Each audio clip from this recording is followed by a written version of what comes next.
What's up, beautiful people? I'm Erin, and this is Erin on Demand. And today I am sharing with you how to put that content creation process in easy mode, okay? I know I spend so much time creating content, and I'm sure you probably do too. But content creation does not have to be this big, long, exhausting process. And I am going to share with you some of my best tips on how to simplify it, how to automate it, and how to just make it so much easier without sacrificing the quality. So let's get right into it. Tip number one is to create automations to make your life so much easier. And this portion of the video is sponsored by ManyChat, which is the go-to platform for automations. I'm sure you're familiar with seeing posts where if you comment link, then you will get a DM sent to you with the link for that item that you commented for. That is not the creator sending you a personalized message themselves. No, that is an automation, and 9 times out of 10, it is using ManyChat. In less than 10 minutes, you can set so many different automations, like to grow your email list, to auto reply to comments, to send auto DMs, using ManyChat's quick automations tool. And when I say it's easy, it is easy. So I'm gonna show you really quickly how to set the automations up right now. You're just going to click new automation. And as you can see, there are a ton of automations that you can set up. The most popular and my favorite is the auto DM links from comments. And when you click it, their quick automation tool basically does everything for you. So all you have to do is fill in a few details. You're going to click the post that you want to set the automation up for. You do need Pro for these two. Once you select the post that you want, you're going to put in whatever word that you want people to comment when they want the links. So I'm going to put palm trees in here. And when they comment palm trees, this is what's going to happen. They will get an opening DM. Now, this opening DM is very important because it basically starts a two-way conversation between you and the person that you're DMing. And this is important because it's going to boost engagement. You're going to have now opportunity to do a few different things like send a follow-up, grow your followers by automatically asking them to follow you before you send a link, or you can collect emails. So these are 3 very powerful tools that are unlocked just by sending an opening DM instead of sending the link by itself straight away.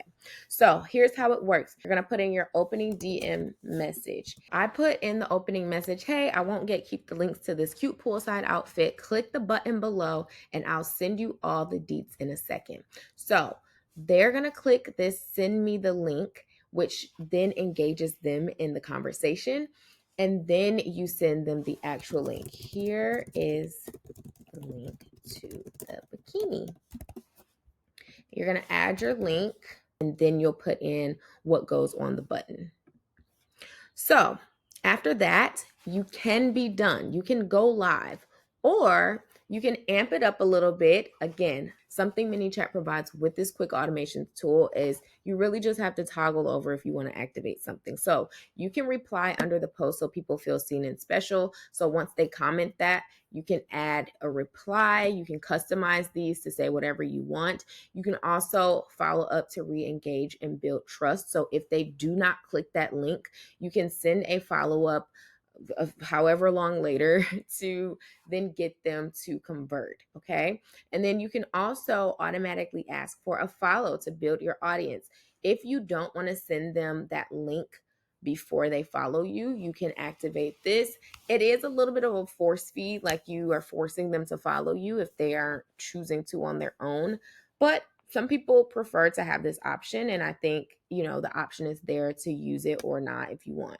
And then you can also ask for emails and DMs to keep in touch beyond social media, which I think is a really great tool. So ManyChat has a lot of different things that you can just really toggle and automate, and then you can go live with this.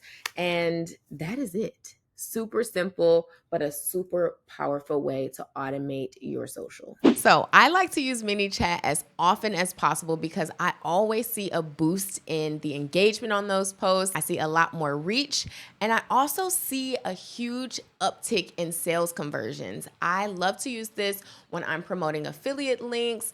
I even use it for some sponsored posts, and I love to use it to promote my own digital products and my physical products. One of my posts for my top 3 notebook went super viral, and we sold thousands of units, all from an Instagram post with an automation set for when they commented notebook, they got the link sent directly to their DM. And the best part is that ManyChat is launching on TikTok, so you'll be able to use it not just on Instagram and Meta products, but you will be able to use these automations on TikTok too. So I will leave all of the information for ManyChat in the description below. Make sure you sign up, and thanks to ManyChat for sponsoring this portion of the video. Tip number 2 is to grab B-roll of yourself doing everyday tasks. I know you think your life is boring, and honestly, most of our lives are boring, so who cares? But if you grab video of yourself doing whatever you do during the day, let's say you take one day out the week and you record everything you do during that day, you can use that B-roll for posts for the entire week, for the whole month, for however long, honestly. But this is a game changer because you can create easy content by putting that B-roll together, adding text on screen, adding some music, or even using it for like a compilation reel. You have so many options, but when there are days where you don't feel like talking right to the camera, you can go to this B-roll. Now, if you take it a step further, you can organize this B-roll, create a B-roll library. You can do this in SmugMug. You can even organize different folders in your iPhone, however you want to do it to keep this footage organized. So when you are when you have an idea and you need a clip of yourself working out, or you need a clip of yourself cooking, you have easy access to get to that footage without having to record it in real time. Tip number 3 is to create long form content first and then chop it up into short form content. Now, I know these tips are not rocket science. However, the approach that you take is what makes all the difference. So instead of recording one YouTube video and then that just being it, I call this wringing the content dry. So you have a long form YouTube video, and then I want you to map out how are you going to repurpose that for Instagram, for TikTok, for Threads, even for your newsletter. How are you going to make this one idea stretch into all of these different pieces of content? And I think the easiest way to do that is to start with the long form first. So that could be a newsletter. Maybe you love to write, and that's the best way for you to get your ideas out. So you start with the newsletter, then you repurpose the newsletter into a YouTube video. That's your YouTube video outline right there. Do not overthink having the same newsletter theme as your YouTube video. Trust me, honey, it does not matter. So start with the newsletter. Then go to the YouTube video. You can even extract some of the best parts of your newsletter and create threads out of that. Then you can take those threads and make some swipe posts for Instagram.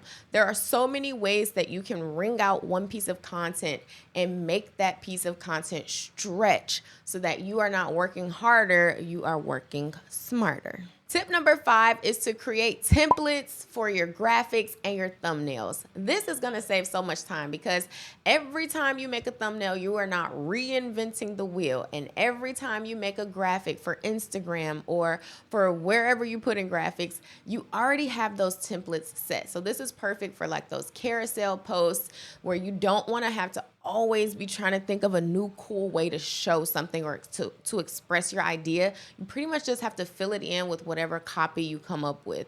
This is a huge time saver. And even in Canva, you can create your brand guide so you can already have those fonts ready to roll. You can have your color scheme ready to roll. And you really don't have to think too much about the way it looks. You just have to worry about filling it with that good old content. This also makes it a lot easier to delegate these tasks. So if you have an assistant or a VA, you can let them have the templates, tell them what you want to fill them with, and you can let someone else run that part of your content. Tip number 5 is to leverage AI for content ideas and for outlining. Now, I'm not saying to use this instead of coming up with your own creative ideas, but I do think it is a great way to jumpstart your creative process.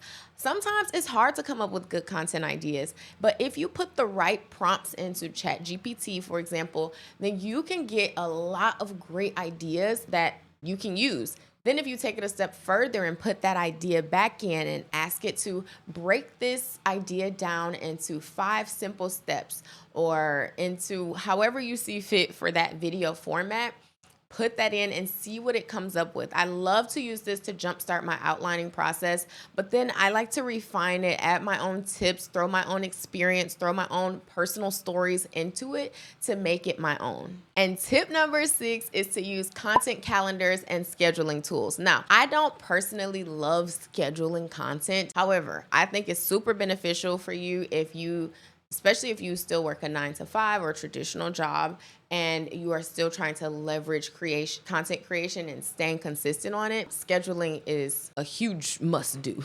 And you can use tools like Later or Hootsuite, Buffer, Planoly. There are a ton of scheduling options. It's really about just finding the one that you think works the best for your workflow. Now, for me, I like to use my jumbo wall calendar to map out the main content ideas for that week. And then I go into Asana and I flush it all out, okay? I'm still really trying to nail my new content workflow. I will do a whole nother video on that because I'm kind of tossed up between Airtable and Asana. I use my jumbo calendar. I also use my top 3 notebook. And I feel like I'm starting to get into a rhythm. As you can see, the cadence of the videos are starting to become more consistent. And so I really want to share that with you guys once I have it fully fleshed out. So I will do a whole nother video on my content creation process, but I highly recommend you have some type of schedule. So what I have gotten myself to is setting days for certain tasks. So Mondays, I do, a lot of my thumbnails, graphics, planning for the week. Tuesdays might be, something else. Wednesdays, I record. I make sure I get my hair done on Wednesdays.